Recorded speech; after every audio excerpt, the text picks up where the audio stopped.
Hi, Karotica here. So this morning I woke up and I'm thinking about my life when I was a kid, when I smashed into the cement wall. It's all I can think about right now. I think God wants me to know more about it, but I haven't figured that out yet. Basically, like, psychologically, I'd like to know what happened that day to my forehead and, like, know the inner workings of, like, what was damaged in my mind. What made, is it a memory loss issue? Is it, like, it's like a short circuit, right?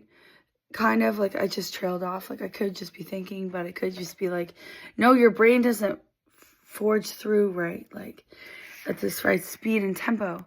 And I've been worried about, like, a heart murmur or arrhythmia, like congestive heart failure, stuff like that from like accidents.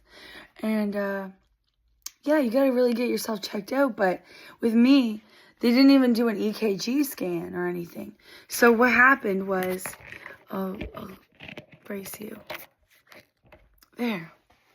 Okay, so I was in a beanbag rally race in the gymnasium in gym class in elementary school, and I ended up like slapping the hand of someone, tossing the beanbag, slapping the hand of someone, sliding onto my knees, and smashing directly into a cement wall, probably about like 5 feet away from the wall of impact.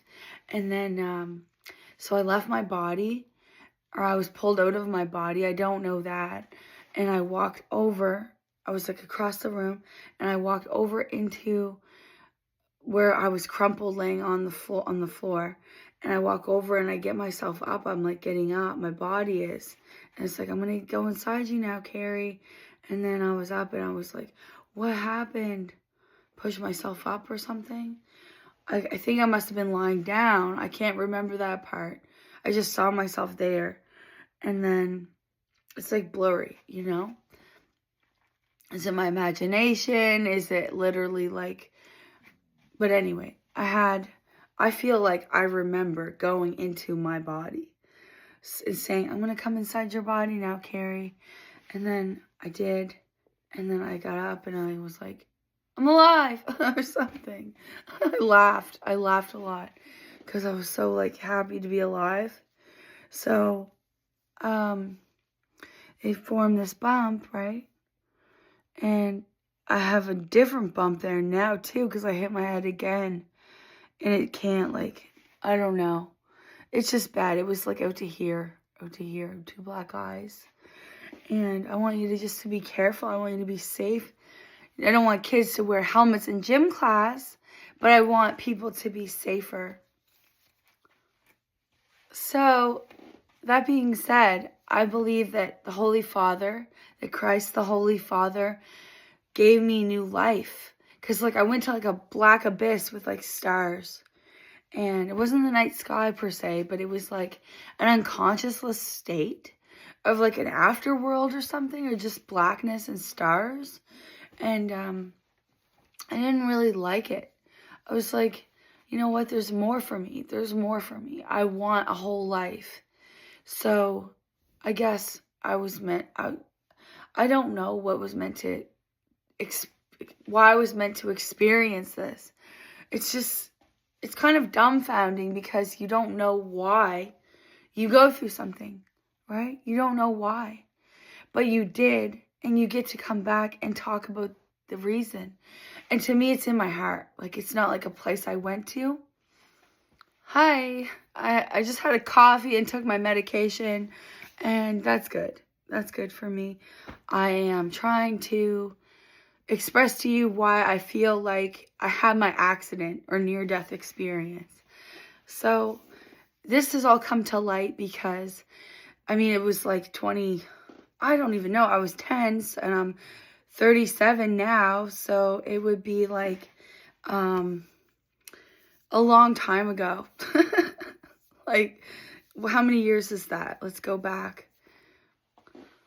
So what I'm going through is like a lot of like friction and lately like my neck, I think there's like a chunk out of my neck.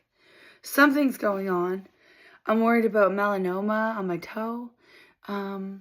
just all kinds of things, right? So, but the point is that, like, we get to experience life. I would like to amp my life up and change it from, like, this dark place to a beautiful place, to a beautiful place. And I really think we all deserve to have love. We all deserve to have happiness, joy, experiences, have the life we want to live. And this might seem like duh to some people, so obvious. But it's not. It's not so obvious, especially people who suffer with low self-esteem, with no money, low income, no ability, no job, unemployment. Like these people like me exist. Okay, we exist. We're here. We're struggling to survive. People on disability, from permanent mental health disabilities and permanent disabilities, period. I have a physical disability that maybe gave me a permanent mental disability. So, that being said, it's really a struggle. It's a struggle to live.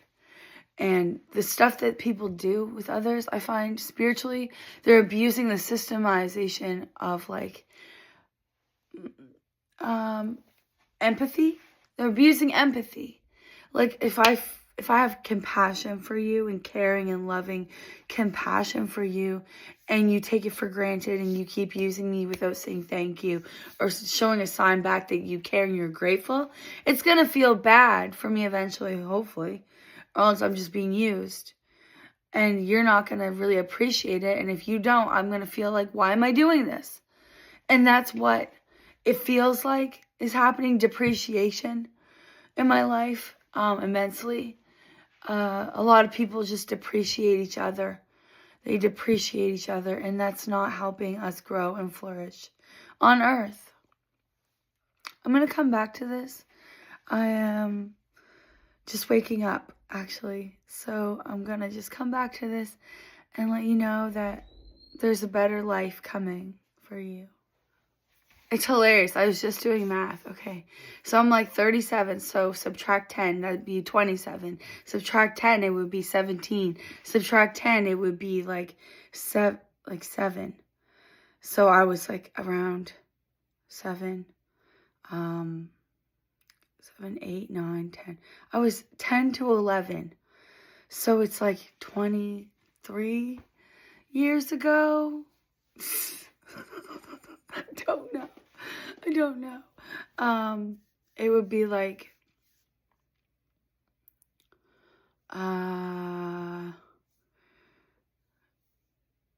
20 years ago, roughly. So it's really bad what happened. I think it'd be that long ago. Yeah. The point of what I'm trying to say is that my father had a near-death experience, and it happened last year. He was cutting down a tree limb, and he ended up, like, the branch swayed, and he ended up falling and smashing his head, breaking 9 of his ribs, breaking his leg, had cuts on him. He was unconscious. He left his body. He had a crazy experience, and it's a miracle he's alive. Like, he used to work for the town of Windsor as the supervisor for the town of Windsor. And then, which I find really cool. So, he had retired and he was still doing work and everything. And, yeah, I just think it's really surprising that this happened in my family. And my brother, he's had a lot of accidents too. He fell down a cement shaft. Like, he blew up his face cooking on the stove. He blew up his face and he had bubbles like this of blisters. And I saw him in ICU. And I wanted to pray and pray and pray and pray and pray that my little brother would make it alive.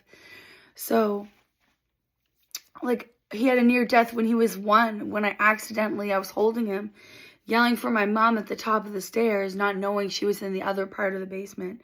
And in this very house, and she ended up coming out to find her son crying on the floor. Like, I grabbed him afterwards, but he had fallen down the stairs. And I prayed and prayed and prayed, and he came out alive. I heard him crying eventually, and then it was quiet for like a minute, and he was crying. I was like, oh, thank God. I hope he doesn't have a broken neck or like a broken brain, you know? And it really affects you because people, when they have accidents, it can cause trauma, it can cause fear, it can cause learning disabilities, can cause like criminal activity mindedness. And a lot of people are probably going through accidents and it's created like a consciousness difference or something. Maybe a fearlessness, maybe it creates something where there's like a lack of empathy or fear or something. I'm not really sure how accidents affect people, but they say that football players end up committing suicide from all the comas. So there's definitely like a correlation between accidents and suicide.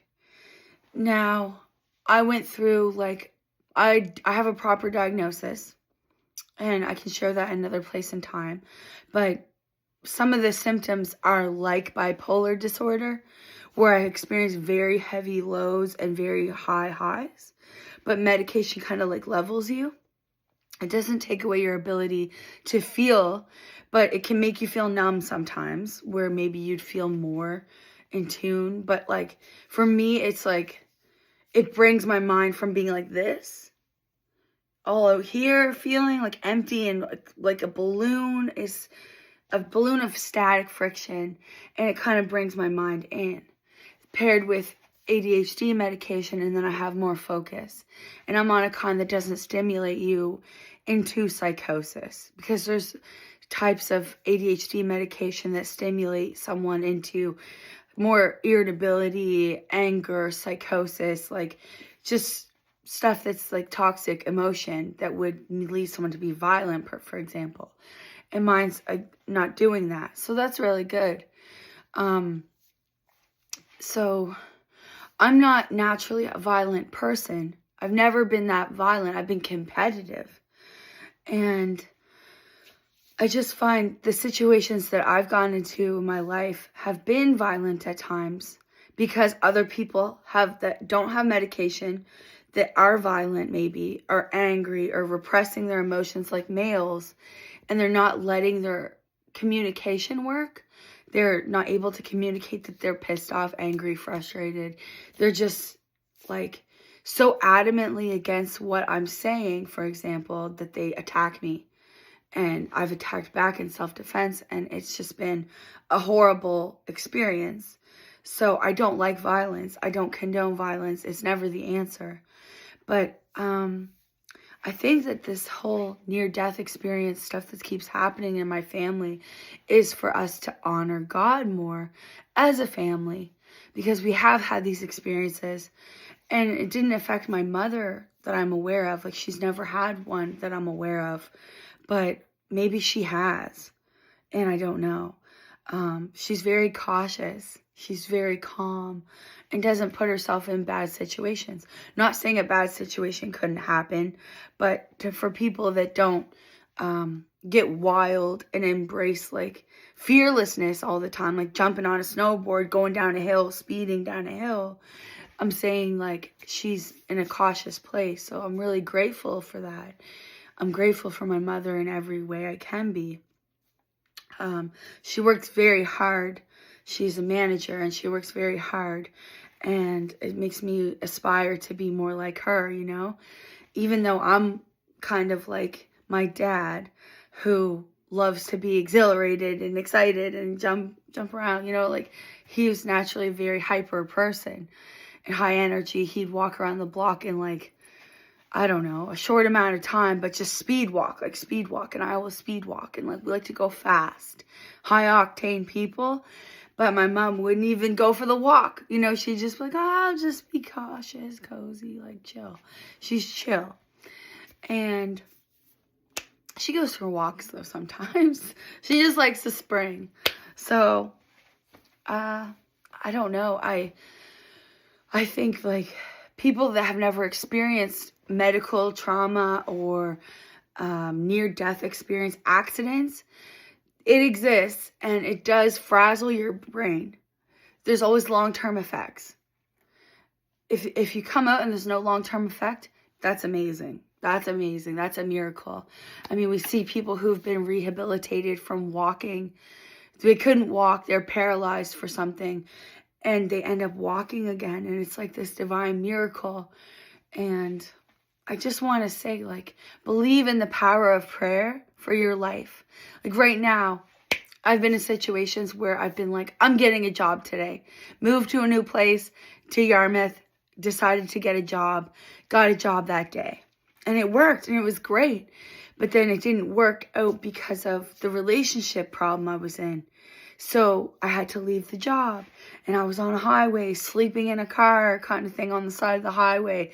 Like, you don't know what life's going to bring you. Just as it can rise you to a level of goodness, it can bring you down. And I mean, if I had had a more peaceful situation at that time in my life and not left the salon job I had to go pursue love that wasn't really right for me in that time and get a new job and all that, I would have had the money to not sleep on the highway in the car until I could find out a way to get the money. But in that situation, what I did, I'm kind of in a tangent here running on, but I borrowed the gas money from the gas station. I asked to borrow the money, and I paid it back in 2 weeks' time when I could go back down. So I got home safely with the gas money I borrowed, and I wrote them an IOU, gave them my contact information, and they ended up, I paid it back. So, like, that's a miracle too. Like, thank God. Somebody cared enough for me to survive. Like, I owe so much to God. Like, my whole life is because of God existing. And people are like, what's God? What's God? It's like, you know, a lot of people just say it's like the Band-Aid. Like Marilyn Manson. God saying, people saying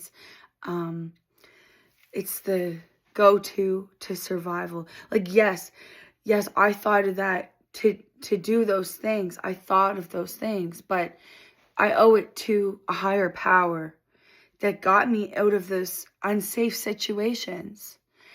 And I don't claim responsibility for it, because if it wasn't for a higher power that I believed in, maybe I wouldn't be here today. When you get unconscious and you've had that accident, you don't know what's taking place. It's just, there's willpower. Like, the will to live is in your heart. And you're like, I'm not ready to die yet. I don't want to go. I want to be here and get to experience with everyone I can. And then you're like, okay, here's what we do. I go in my body. I get up. I laugh because I just crashed into a wall and I'm alive. Like, it's just amazing. So I take life seriously, but I also take it with joy and love. Like, I want to experience it and express it with joy, happiness, love, with others and myself. And I don't always succeed, but I try. And I'm trying to feel enlightenment when I'm in a dark place, because I know that it's going to get better. It's going to become a better situation for me once I can see the clear path, and once other people can maybe see the clear path. If I'm in a fight with someone, a disagreement, we'll say, it might not come to pass what is fair initially, but it comes to pass eventually. And doing the right thing, sometimes we have to humble our pride. Sometimes we have to admit we're afraid of something they're doing. Admit fear. Admit you have a fear that a person wants to kill you. And that takes me back to God, in the sense that God says, fear no man. Fear no man's wrongdoing, or something to that effect. I'm not scripture read, but I'd like to be. God says, fear no man, and only put your fear in the Lord, because the Lord can giveth and taketh away. So I just think I have every reason to believe in the potential of humanity when I'm in a dark place, and every reason to get to celebrate that life the reason why we're here, to share, to get to live, to enjoy it. So I just wanted to talk about that today. And I hope you all have a very enlightened, beautiful, eye-awakening day. Thank you.